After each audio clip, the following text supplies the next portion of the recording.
ज़रूर मोदी जी की जो सरकार है उनको 7 साल हो गए। 5 साल वाली एक पहली सरकार बनी, बाद में 2 साल की, जो 2 साल पूरे कोरोना में चले गए, बह गए। लेकिन देश के लिए बहुत कुछ करना बाकी है। अभी भी देश जो चल रहा है वो पुराने 60 साल का जो लेखा जोखा हम देखते हैं अभी, पंडित नेहरू से लेकर राजीव गांधी तक या नरसिंह राव तक, उसी पुण्य पर देश चल रहा है। वही है, नया तो कुछ बना नहीं है, लेकिन हम उम्मीद कर सकते हैं। ऐसा नहीं कि उम्मीद नहीं कर सकते, हम उम्मीद कर सकते हैं और उम्मीद करनी भी चाहिए। अगर सरकार को लोग चुन कर देते हैं बहुमत से, तो उसका मतलब है इस सरकार को लोगों को विश्वास और बहुमत मिला है। लेकिन आज भी देश में महंगाई है, बेरोजगारी है, जिस तरह से कोरोना के बाद अराजकता फैली है वो कायम है। लोगों की मांगे बहुत ही कम होती है। सबको अडानी, अंबानी, टाटा, बिरला नहीं बनना है देश में। बस रोजगार चाहिए ठीक से, रोजी रोटी चाहिए ठीक से। अगर ये भी मिल जाए तो लोग बहुत खुश होते हैं। तो ये सरकार ने आत्मचिंतन करना चाहिए। क्या 7 साल में देश की जनता को ये सब मिला है? मुझे लगता है उस पर बहुत काम करने की जरूरत है। मराठीमध्ये 7 वर्ष पूर्ण झाले मोदी सरकारला. काय वाटतं आपल्याला या 7 वर्षांमध्ये अचीवमेंट काय काय असतील मोदी सरकारच्या? नक्कीच प्रधानमंत्री मोदी यांच्या सरकारला 7 वर्ष पूर्ण झालेले आहेत. वर्ष जात असतात. याआधी सुद्धा देशाला स्वातंत्र्य मिळाल्यापासून अनेक वर्ष गेली. पण पंडित नेहरूंपासून ते राजीव गांधीपर्यंत, नरसिंह राव, मनमोहन सिंग यांच्या सरकारपर्यंत जर आपण एक लेखाजोखा पाहिला तर हा देश उभा राहिलेला दिसतो. त्या देशामध्ये अनेक योजना, अनेक प्रकल्प हे आपल्या समोर दिसत आहेत. देशाची अर्थव्यवस्था आपण पाहिली आणि त्याच मागच्या पुण्याईवर आजही देश तरलेला आहे. आजही मागची 7 वर्ष सुद्धा हे कोणालाही नाकारता येणार नाही. अर्थात प्रधानमंत्री मोदी आणि त्यांच्या सरकारकडे पूर्ण बहुमत आहे. लोकांनी त्यांच्यावरती विश्वास व्यक्त करून त्यांना सत्तेवर बसवलं.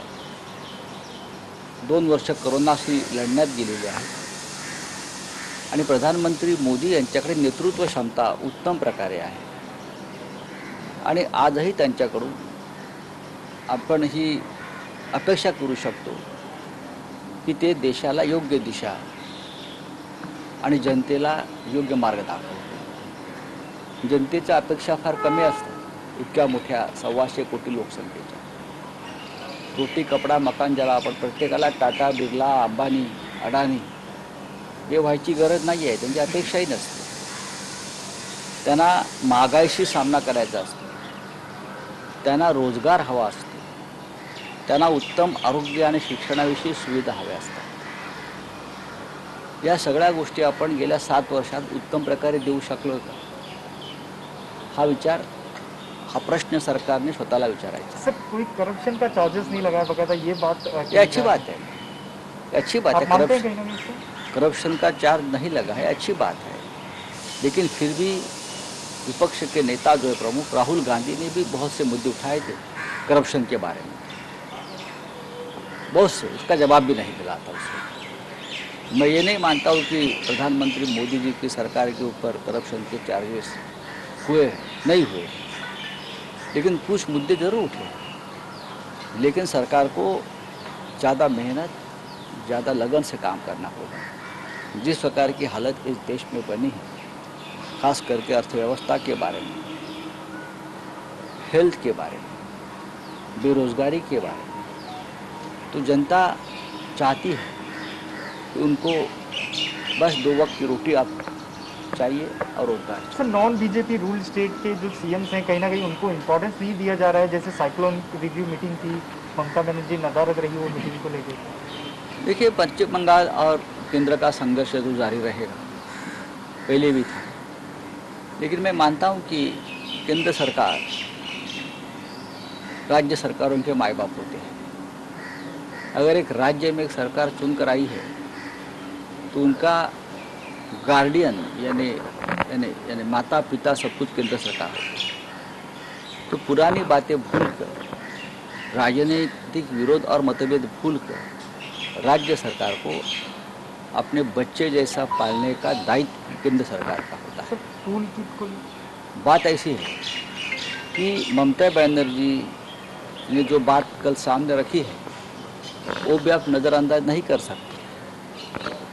साइक्लोन की जायजा लेने के लिए प्रधानमंत्री जी बहुत से राज्यों में गए, गुजरात में गए, उड़ीसा में गए, पश्चिम बंगाल में भी गए, लेकिन लीडर ऑफ अपोजिशन को उस बैठक में सिर्फ पश्चिम बंगाल में गए, उड़ीसा में नहीं, गुजरात में नहीं। तो ये तो चुभने वाली बात है किसी भी मुख्यमंत्री को। तो अगर मुद्दा उठाया है ममता जी ने तो प्रधानमंत्री जी ने उसके ऊपर विचार करना चाहिए। सर, महाराष्ट्रात देखील सायक्लोनच्या वेळी पंतप्रधान आले नव्हते, आता पश्चिम बंगालच्या ठिकाणी देखील एक नवीन वाद झाला, काय वाटतं कुठे ना कुठे भेदभाव केला जातो केंद्र का? सरकारने कोणत्याही प्रकारचे अशा प्रकारचे वाद स्वतःहून उकरून काढू नये। खास करून नरेंद्र मोदी देशाचे नेते आहेत, प्रधानमंत्री आहेत, प्रत्येक राज्याला त्यांच्याकडून समान न्यायाची अपेक्षा आहे, प्रत्येक राज्यात। मग तेथे त्या राज्यामध्ये भारतीय जनता पक्षाचं राज्य असो अगर नसो, तुम्ही या देशाचे सर्वोच्च नेते आहात, तुमच्यावर लोकांचा विश्वास आहे आणि तुमच्याकडे लोक फार मोठ्या अपेक्षेने पाहतात।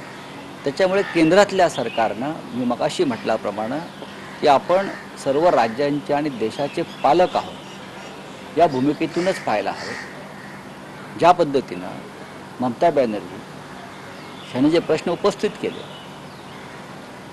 ते प्रश्नसुद्धा महत्त्वाचे आहेत। विरोधी पक्ष नेत्यांना फक्त पश्चिम बंगालच्याच बैठकीला बोलवण्यात आलं सायक्लोन संदर्भातल्या वादळासंदर्भात आढावा घेण्यासाठी। ओरिसामध्ये सुद्धा अशा प्रकारचं वादळ आलं, तिथे बैठका झाल्या, तिथे विरोधी पक्ष नेत्यांना बोलवलं नाही। गुजरातच्या बैठकीला विरोधी पक्ष नेत्यांना बोलवलं नाही, विधानसभेतल्या। हा प्रश्न उपस्थित केला आहे ममता बॅनर्जी। संसदीय लोकशाहीच्या दृष्टीने अत्यंत महत्त्वाचा प्रश्न आहे। सर, महाविकास आघाडीच्या आणखीन एक मंत्र्यावर पुन्हा एकदा गुन्हा दाखल मला झालेला माहीत आहे. नाही, त्याविषयी मला बोलावं लागेल। मी वृत्तपत्रातून वाचलं, अशा प्रकारचे आरोप विरोधी पक्षाच्या माध्यमातून सातत्यानं होत असतात। बदनामीचं एक षडयंत्र रचलं जातं, खोटे आरोप FIR दाखल करायला लावले जातात आणि त्यातून मग मंत्र्यांचे आणि सरकारचे राजीनामे मागितले जातात। हे किती काळ चालणार? याआधीसुद्धा असे प्रकार झालेले आहेत। आता अनिल परबांच्या बाबतीमध्ये मी वाचतो आहे ती, पण या संपूर्ण प्रकरणामध्ये कोणतेही तथ्य नाही। याचं उत्तर स्वतः अनिल परब देतील, पोलीस तपासात सुद्धा या गोष्टी स्पष्ट होतील। पण विरोधी पक्षानं आता काही विधायक कार्याकडे वळावं एवढंच मी सांगेन। जनतेच्या अपेक्षांना पंतप्रधानांनी पूर्ण करावं, रोजगार द्यावा, महागाईपासून दिलासा द्यावा असं म्हणतायत संजय राऊत। मोदी सरकारकडे पूर्ण बहुमत आहे, देशात महागाई आहे, अराजकता कायम आहे, लोकांनी विश्वासानं त्यांना सत्तेत बसवलंय। लोकांच्या फार मागण्या नाहीत, त्यांना अंबानी बनायचं नाहीये, जनतेच्या अपेक्षा मोदींनी पूर्ण कराव्या असं म्हणतायत शिवसेनेचे खासदार संजय राऊत।